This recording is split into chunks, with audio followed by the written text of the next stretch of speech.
Well, we're really excited about the opportunity in front of us tomorrow, playing a great program, one of the best teams in the country this year. Going to be a tough challenge, but it's going to be a super opportunity. I mean, you get to this point in the tournament, everybody's really good. I mean, by the time we tip off on Saturday, there's only 32 teams left playing. So we're excited about that. I know our guys are looking forward to the chance to getting back out there and competing and see what we can do tomorrow. Go ahead, center right here. Aaron Falk with the Salt Lake Tribune. When you've watched them on tape, how do they look defensively compared to some of the other teams you've stacked up against this year? Yeah, I mean, they're very sound defensively. You know, getting a chance last night to really watch a lot of tape. Their guards put good pressure on the ball. They force you out of your stuff a little bit. They try to take you out with their denials, and then they have great size in the paint. So if you are able to beat them off the dribble or are able to get in there, they're hard to score against because of their length and size at the basket. So they're very disciplined on that end of the floor, and there's a reason why they have the record that you can't just rely on offense to win the games they've won. And I think they're very underrated when it comes to their defense. They have so much firepower offensively, but when it comes to their defense, I think they're very sound in a lot of areas. So it's going to put a lot of pressure on us to really execute well. We're going to have to screen well. We're going to have to cut hard. We're going to have to move the ball and hopefully find the right shots. Third row. Karnowski's size alone presents some matchup problems, but how much more difficult is it to game plan for him because of his passing ability? Yeah, I think it's a great point. It might be the best thing he does, as well as he scores. Just watching on tape, you know, when you do send double teams down or you do collapse on him, he's got a great feel for the game. He finds open guys, and then the way they can all score. I think there's 7 guys on our team. I thought I was reading there's 7 guys on their team that have scored at least 18 in a game. I mean, that's a lot of depth and firepower offensively, and it shows it's not just 1 or 2 guys you got to stop. You got to contend with a lot. So he's a very tough matchup. His size, his feel, his ability to score. You know, you're going to have to kind of change up your looks on him a little bit and try to get him out of his rhythm the best you can, and hopefully also that he doesn't get your whole team in foul trouble, you know, just with his power down there. Kurt. Chris, being here in Quinn Snyder's arena, Oh, yeah. what's your favorite memory of playing for him at Duke, and how would you describe the Collins family relationship with him? Yeah, no, Quinn is really special to me. Quinn, obviously I got to know him really well being at Duke, and Quinn was hired going into my senior year. He had just finished a combination law business school degree 2-year program, and he's as smart as they come. I always respected him. He was hired on the staff, and I give him a lot of credit. For me personally, my development as a junior, I really struggled. I had a tough junior year. It's the year Coach K was sick, and Quinn came in his energy, and he really kind of took me under his wing, and we did a lot of work together, and I came out my senior year and had a really special season and made All-ACC that year. So I've always been a big fan. We've always been close. My dad gave him his first opportunity in the NBA in Philadelphia as one of his assistant coaches, and I'm not surprised by his success. I mean, he's a really smart, he's a basketball guy, and I'm really happy for him. But he's always been really close and to our family and a special guy. Wish he was in town. Second row. Chris, do you have a relationship with Mark Few, and in the coaching industry, is he viewed as one of these examples of what you always hear, you know, when guys are looking at jobs, bigger isn't always better, and sometimes, you know, there are reasons that go beyond, you know, money, that why people stay at certain jobs? Yeah, I've gotten to know Mark a little bit, you know, just through the years, being when you're out on the road recruiting and you're in the gyms, you come across these guys, you get a chance to chat and talk, and I've always admired that about him. You know, he's made Gonzaga his home, and he's built a national power there, and he felt, you know, he's happy. He loves living out there. He's got a great program, you know, and he knows that's where he's supposed to be, and I admire that. And I think he's a great coach. And, you know, I'm an old school guy like that. I always like to see how great coaches handle themselves. You know, I think he handles himself great in all situations. I think his demeanor is really good on the sideline, how he interacts with his guys, the media, all those things. So, you know, he's been a great example for us young coaches that are in the profession now of how to do things the right way and, you know, how to handle all situations. Third row right here. Tim Bulk, Northwestern.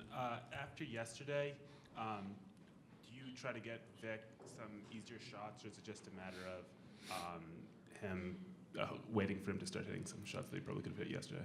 Yeah, I think it's important to try to get Vic established early. I think you guys that have covered us know that when he gets off to a good start, it usually leads to a good game. And we weren't able to do that yesterday. Part of that was Vanderbilt's defense. Part of that was maybe we didn't make a conscious effort to get him, the ball in the scoring areas where he could at least see the ball go in the basket. And, I thought in the second half he was more aggressive.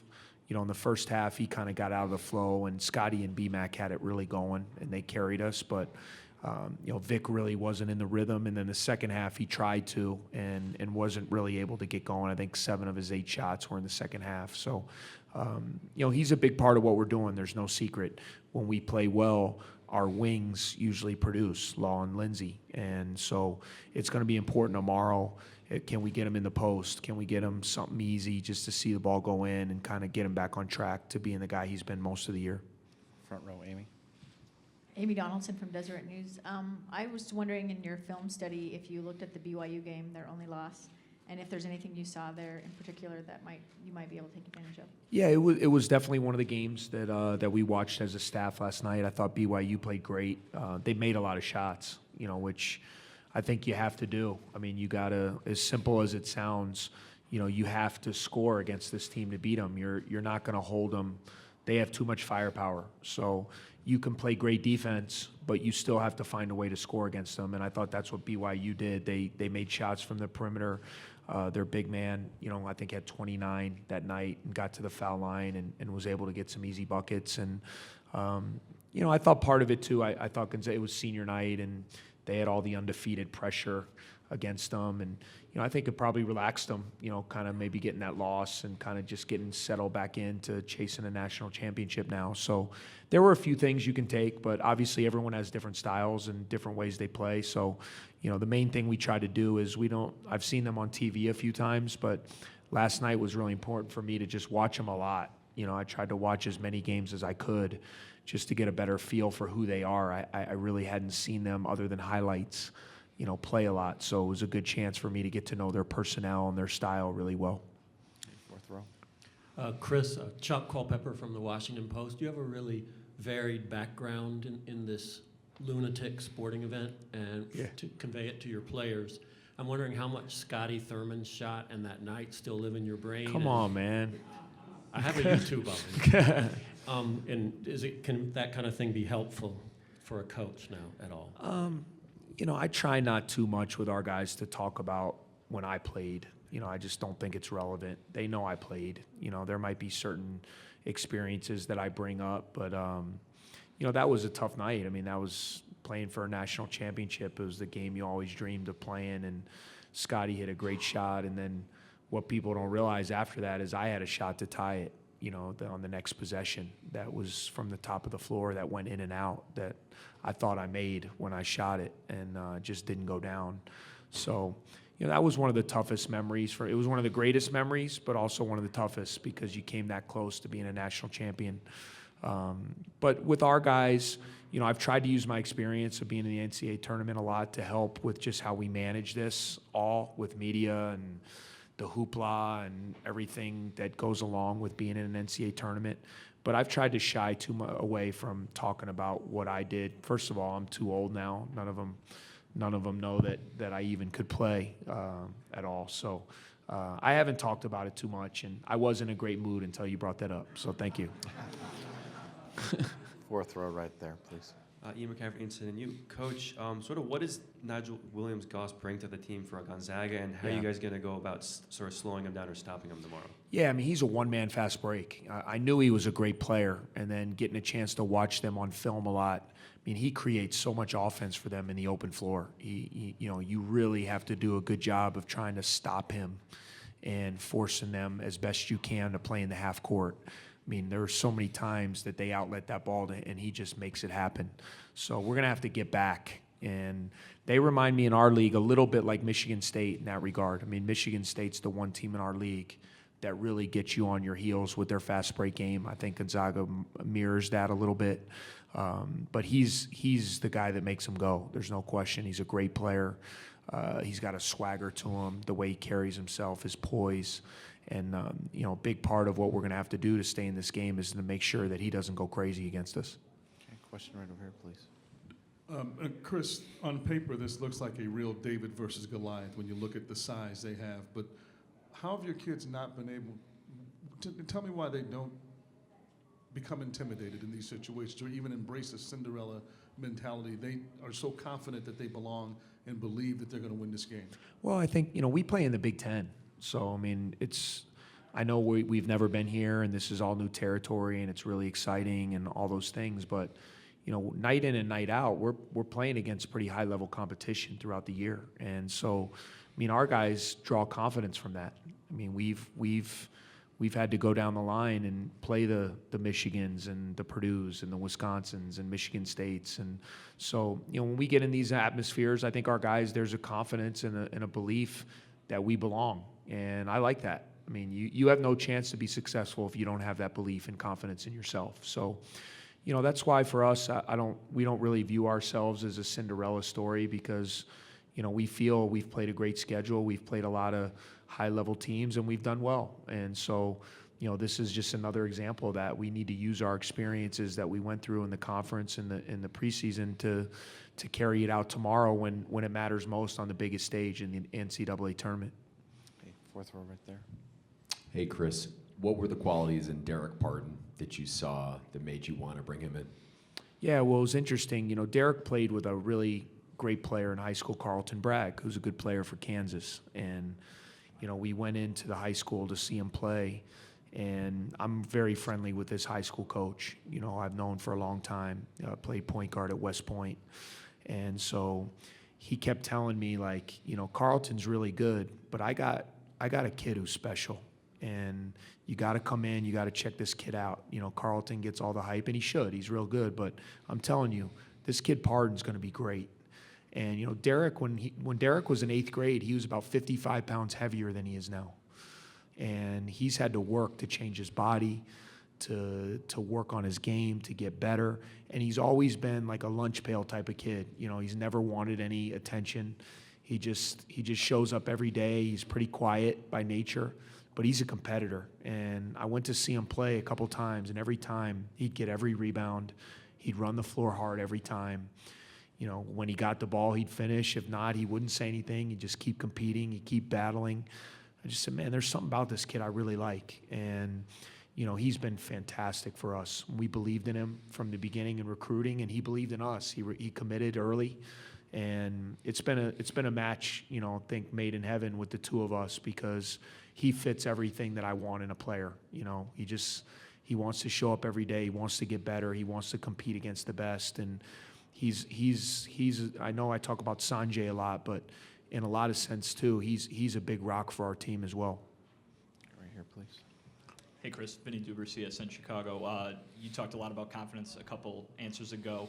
Where did that confidence start? Where did it originate? And how did it get augmented when you guys beat Wisconsin, when you guys beat Michigan, when you guys beat Maryland throughout the year? Yeah, I thought our confidence really started in the offseason. There was just something different when we were working out in the summer, when we were working out in the fall.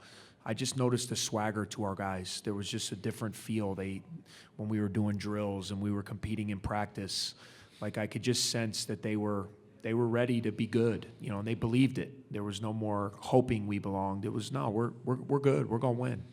And I really think our confidence grew early in the season.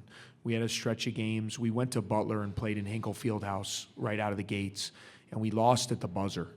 But we played great. We went toe-to-toe. They're one of the best teams in the country. Back and forth, very poised, very tough. We just lost on a last shot. We then went to New York and played Texas and Notre Dame. We beat Texas, lost to Notre Dame where we turned it over on the last possession when we were winning.